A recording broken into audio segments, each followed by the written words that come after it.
Colin Boggess. Is that how you say your last name, Boggess? That's correct. I have the pleasure of introducing Colin, who lives in South Dakota. Is that correct? Yes, sir. Colin and I have intersected with a listserv from a project in Northern California called the Eden Project.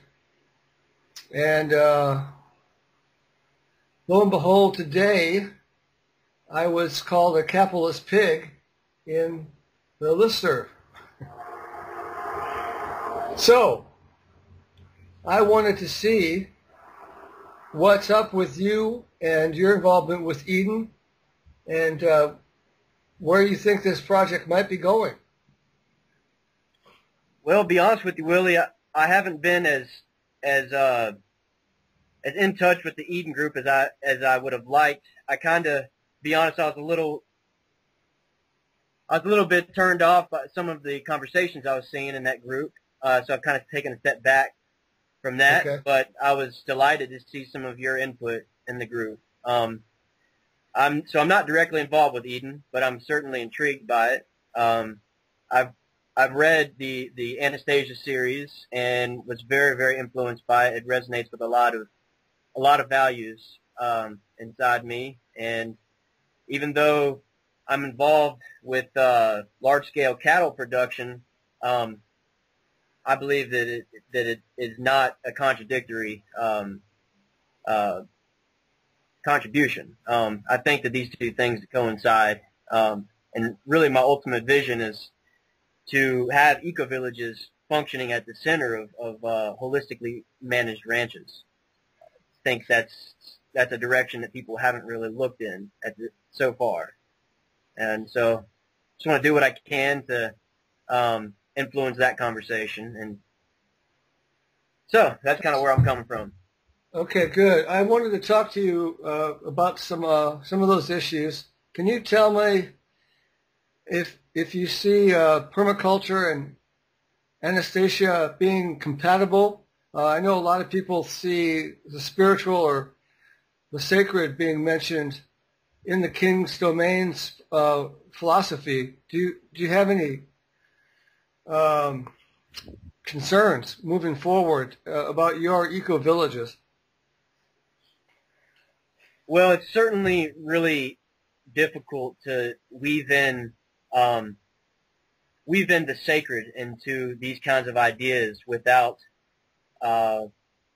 offending certain people or kind of making people put up their defense mechanisms. I think that there's a way that we can include those kinds of ideas tactfully, a way that's sort of an invisible potency that's instilled into the foundation of how we structure these organizations. And I see a lot of potential within permaculture, just naturally, the philosophical framework and the ethics. I think that it totally resonates with all the ideas in Anastasia. The one thing that I think I've seen a lot of difficulties in with permaculture is just there's a lot of great ideas about how we connect as people and how we really are all of the same essence, but there's a very big shortfall when it comes to actually communicating effectively and creating practical ways to make that happen. There's lots of great intention, but there's very little actual action that I'm seeing within the field of permaculture as far as these radical human relations and including sacred are concerned. Mm-hmm. Do you know about the Transition Towns movement? Yeah, when I lived in Portland, Oregon back in 2009, I was a part of that. It was kind of getting started at that point, but had a lot of fun working with that group. There's a lot of really, really powerful energy, and Portland is certainly a perfect place for it. Everybody was just totally ready to be empowered in that kind of way through that group process of collaborating and creating the solutions that we want.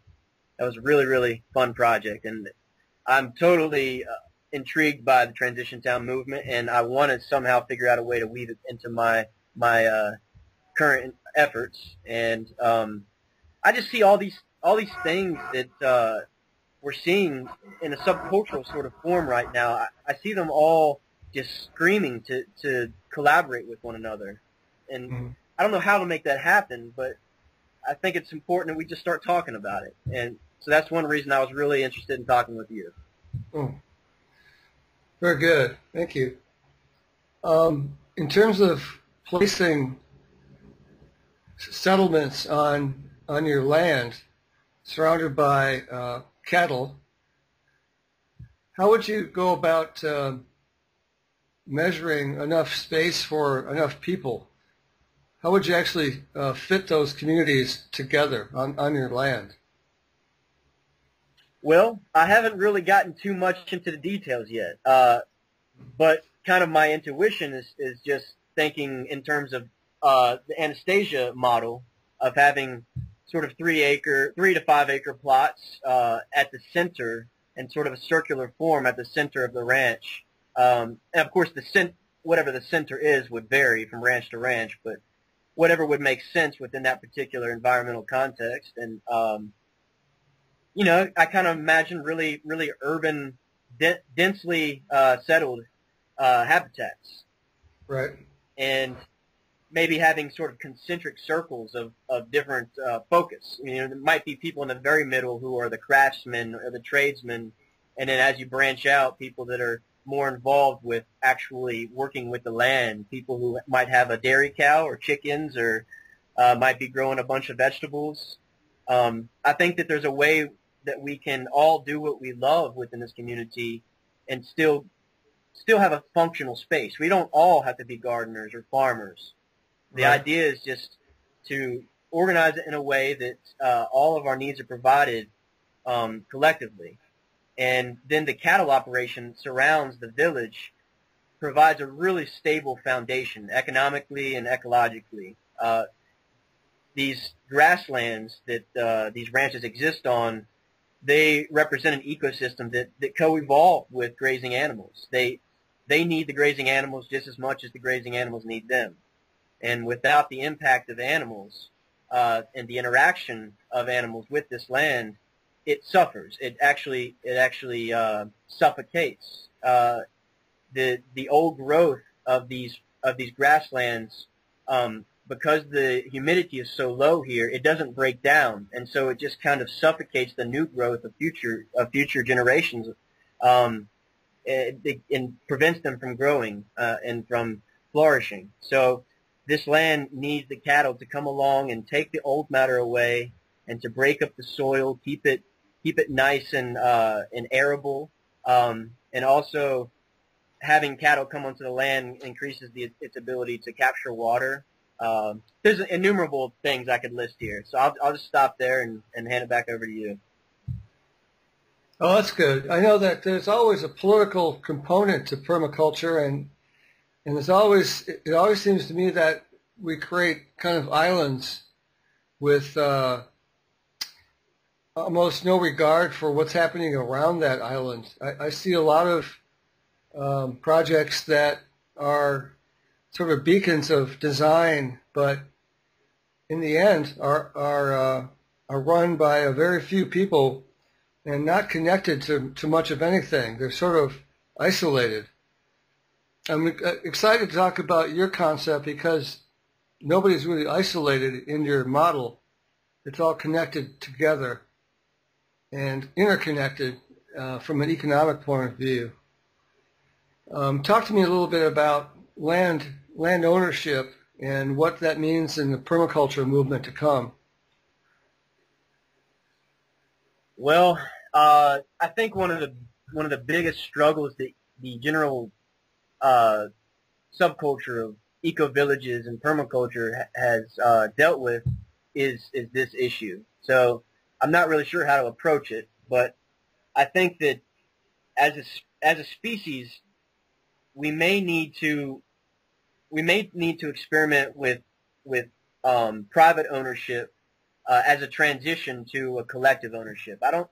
I'm just not quite confident that we're ready. I just seen it. There's so many failures in communities when the land is owned communally. And certainly I hope that one day we can all own our resources together and share everything totally unconditionally. But in the meantime, I think it would be wise for us to have a model similar to the Anastasia approach, where each of us has our own small parcel of land that we give our heart and soul to, and we put everything into that with the intent of growing a strong family and contributing to our communities. So I definitely, I'm kind of at a place in my life where I'm a big believer in the private ownership, and I think that model can work within an eco-village setup. So. Okay, so what you're saying is somebody owns the grassland and the cattle, and then they parcel it and offer it to families, perhaps, to create these eco-villages. Then the land ownership, is that transferred, or is that not transferred in that model? Well, all these things are open for conversation, because at this point this is all just potentiality. This is just something I'm seeing, a possibility that I'm seeing. And really, I just want to open the conversation up and see what people think, what their ideas are, because we can create a much more beautiful model if we do it together than me sitting over here trying to write it myself. So. Yeah, I believe that's true. So, Anastasia has a lot of brilliant ideas, some bizarre, some less, lots of revelation. When you think of revelation in Anastasia, what do you think of? What do you mean by revelation?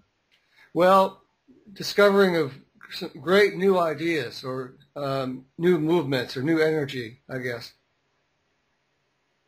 Well, I think the greatest thing that Anastasia reveals for the readers is simply making visible something that is already happening in this world. There is a really powerful spirit coming up in the people. This hunger for community and collaboration and solutions and hope and all these beautiful ideas that we're seeing throughout permaculture and the eco-village movement and just the general field of sustainable agriculture and alternative health and psychology. It's latent all through everything. And Anastasia kind of brings it all out and shows it to us. I think that's probably one of the most beautiful contributions that she gives the world. Okay. I understand that she is a mythical person. What do you understand about mythical person? Well, I'm certainly I'm not totally convinced that she's not real. I'm not going to say that she is real or isn't. Okay. So is that kind of what you're asking? Yeah, I'm pulling some quotes out of a paper I got to prepare for our conversation. And it does talk about her being a mythical person in the Siberian taiga who promotes a back-to-the-land, self-reliant lifestyle. So the question or thread there is she's both a mystical person and someone who might inform the permaculture globally. Mm. And I would also say that in my work, lots of people don't want to talk about mythical or sacred or spiritual anything in permaculture. They'll just ban you and kick you out. So I want to follow that thought and see how that might work or not work for you as a rancher, futurist. Yeah, that's a really big question, because that's a huge part of my life struggle. I didn't come into ranching simply because that's what I want to do. I've been involved mostly with seeking out the sacred for a long time, pretty much since the age of 16 or 17, and I just really struggled finding community and people who really resonated with what I believed and what I wanted to contribute to the world. And so I struggled with finding a viable way to give myself to the world.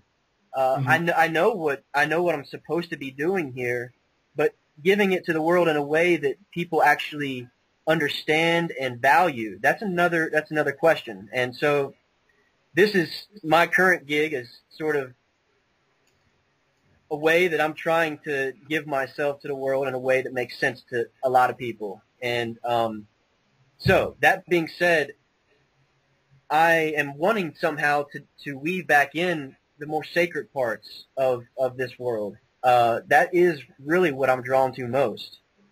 I'm drawn to sort of the soul work and connecting with the earth spirit and connecting with each other in a radical way.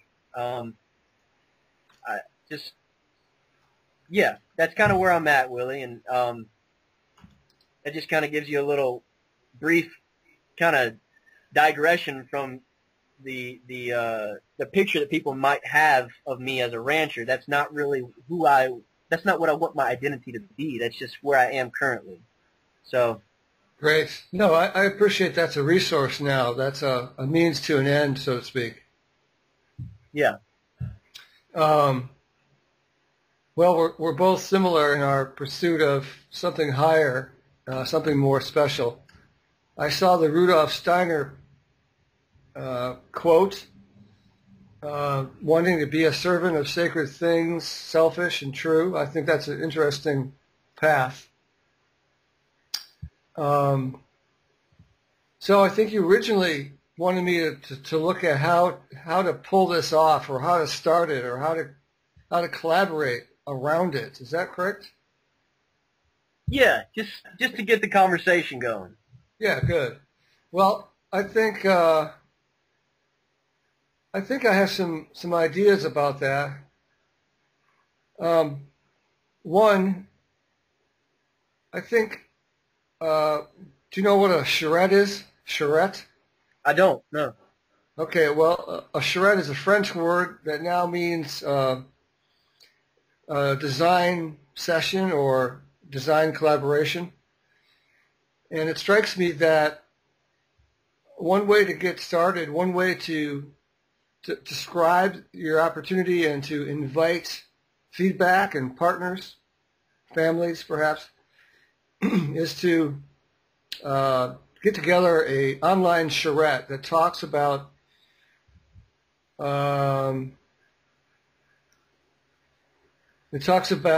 the resources. Oh, there you are. Oh, you seeing me now? Yeah. All right. Hello. Hi there. An online charrette would be something like a website that talks about what is there, what's the land like, what's the acreage, what's the economics of your life. It also would talk to the vision that you would have. What I would call an invitation, not really writing the vision, but allowing this online meeting, or charrette, I'm calling it. That's a technical term from architecture and urban planning. Don't get lost in that.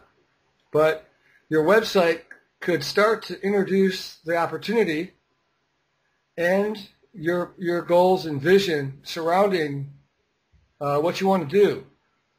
This would allow people like me, people all across the planet, to come in and participate during a two-week period, deposit ideas, send in drawings, talk about facts, figures, history of their projects.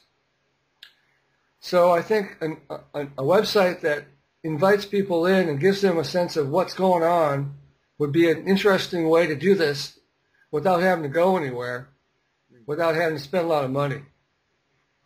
Probably I would also recommend that you would have a narrative or a story that talks about who you are and where you think you might be going personally, as a way to also let people know what's going on there, get a sense of your values. Yeah.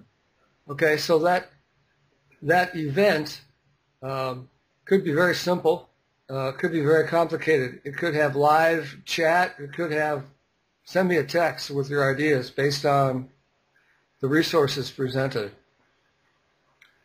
But what I would suggest is that you start to make this opportunity real and find people to help you start sharpening your reality and getting something moving, making it real.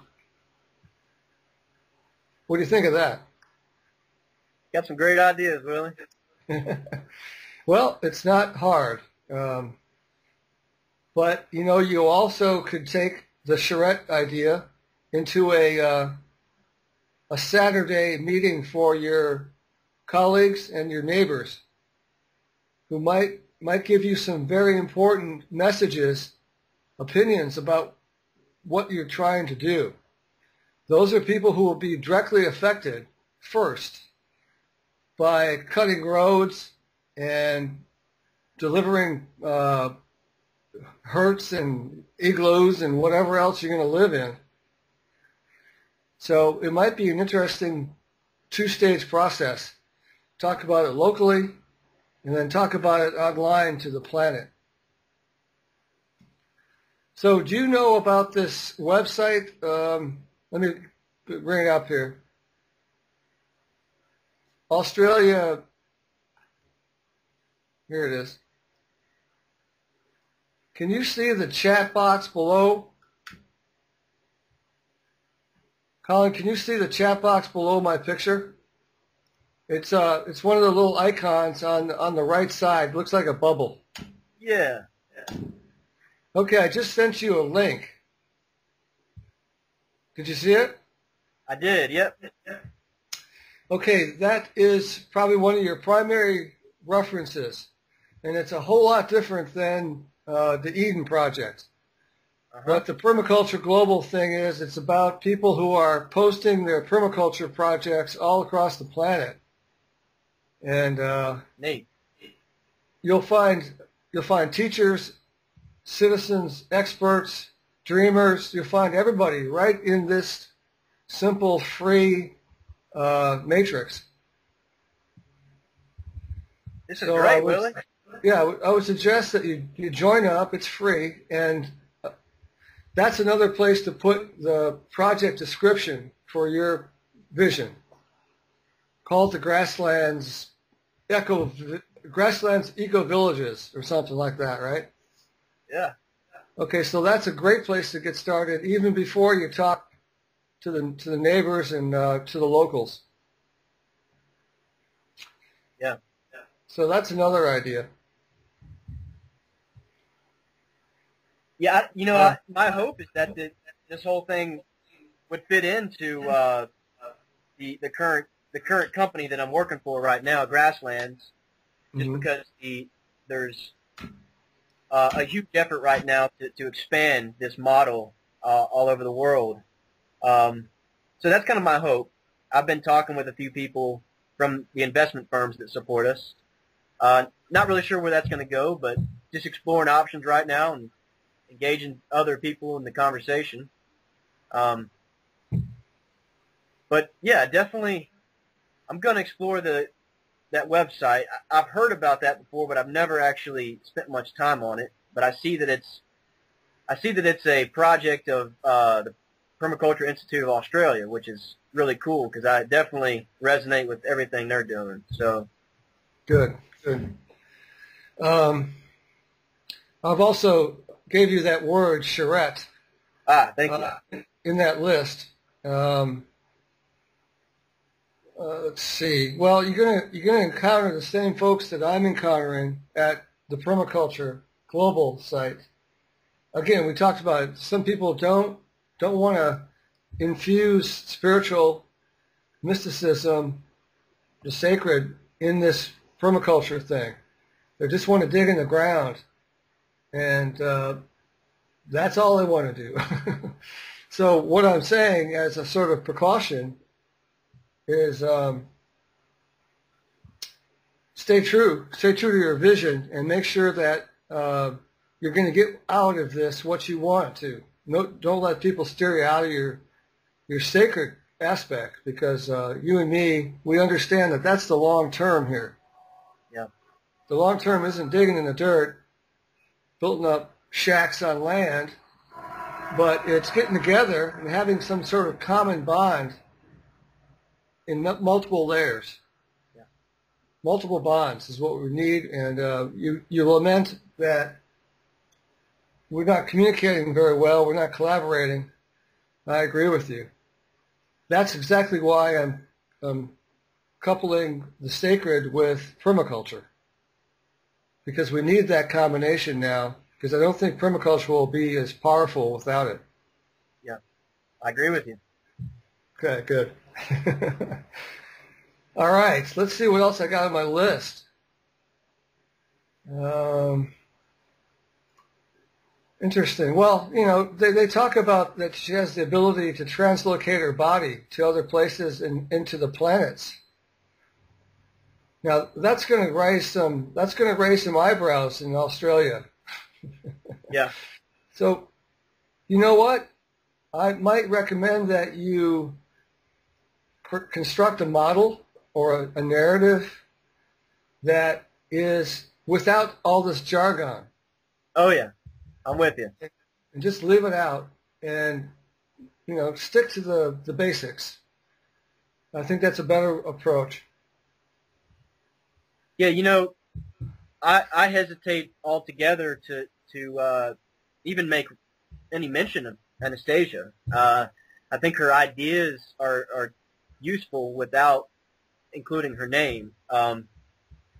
Really, I think if you give people the right, the opportunity to explore what life would be like and the sort of vision that Anastasia gives to the world, if you just put the power back in their hands and allow them to dream about what their ideal piece of land would look like and how their relationships would be and what the economy would look like, I think that people will naturally drift to this place. They don't need to be guided or shown the way by Anastasia. This is who we are as humans. This is what we yearn for.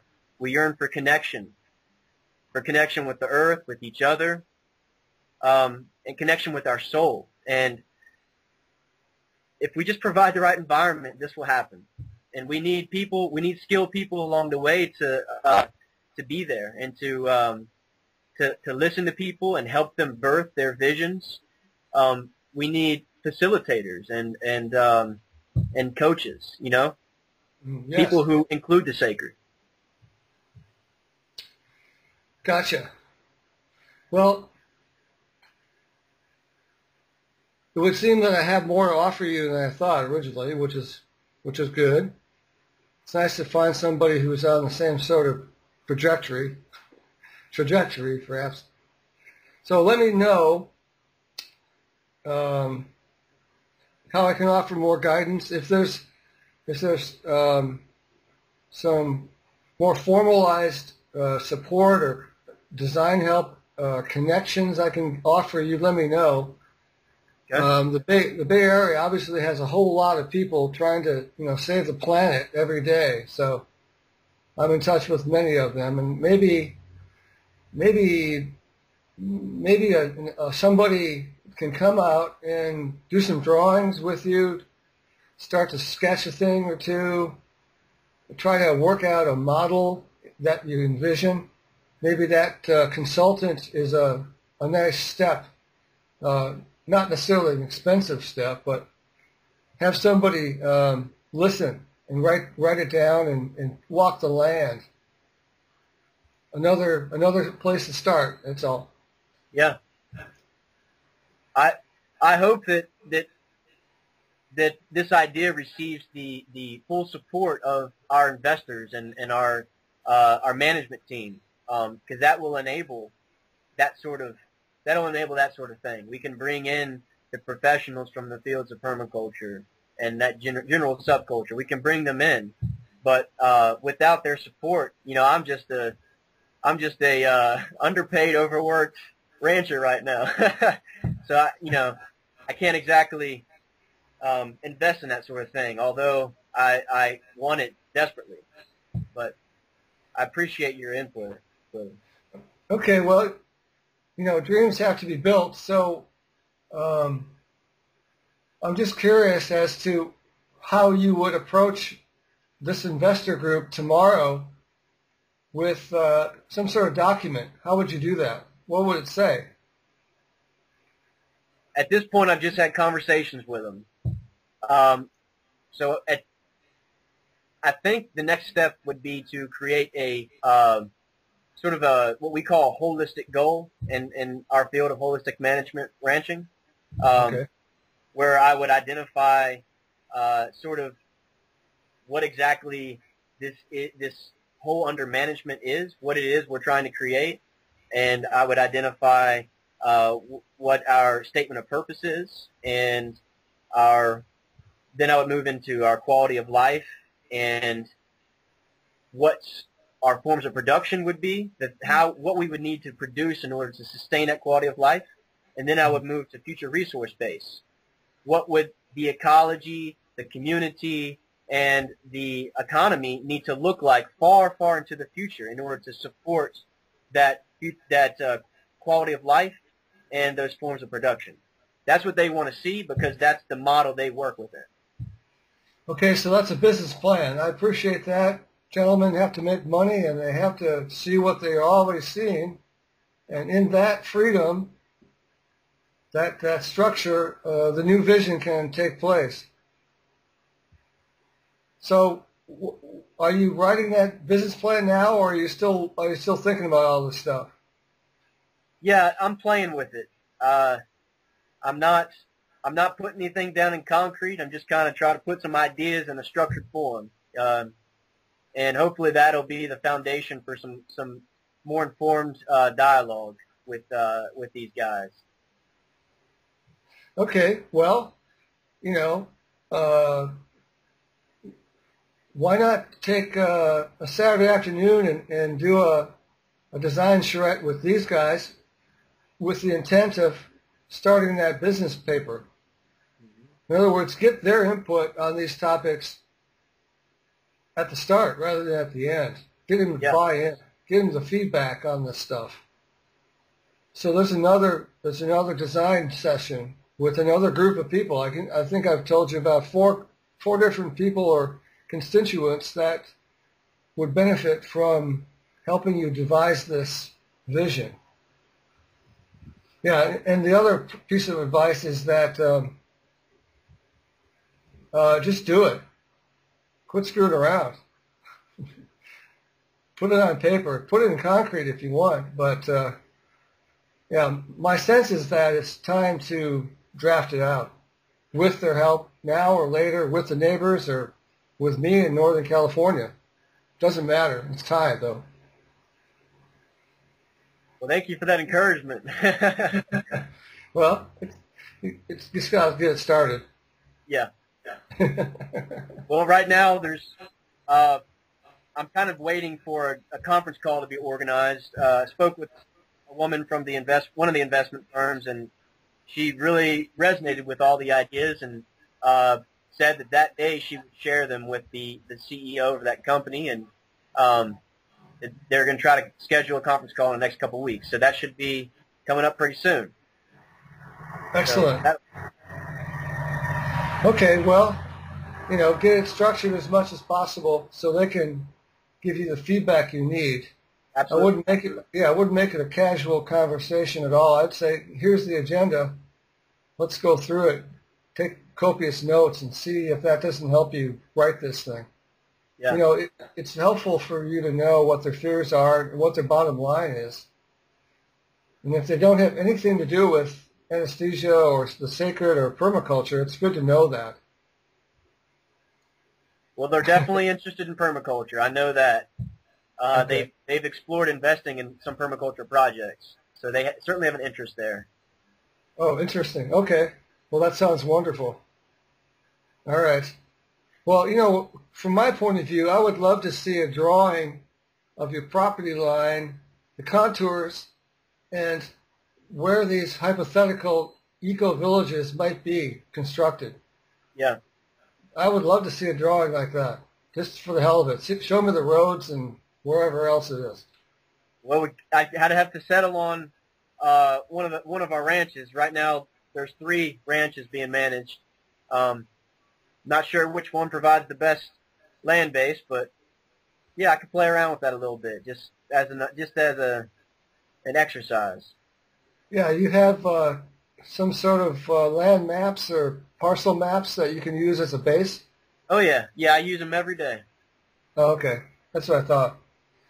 All right, well, that would be a great initiation for me. And there's a woman in my permaculture design course right now who's talking about large-scale agriculture and lamenting that she really has no alternative.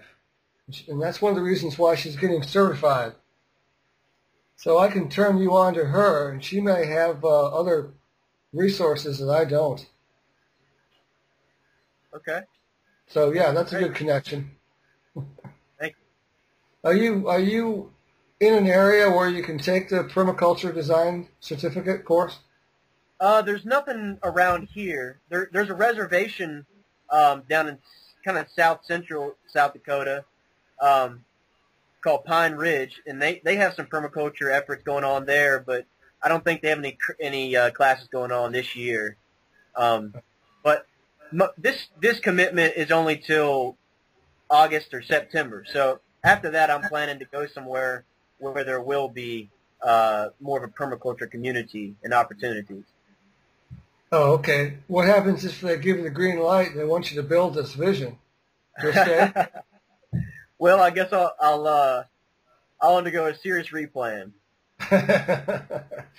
All right. Well, if and when you move, I'll recommend some places and strategies for that. That's a laborious, expensive thing these days to move, I know. Well, I think we're done here, my friend. Send me something. Send me anything I can chew on visually. That'll help me out. I'll send you that woman's email.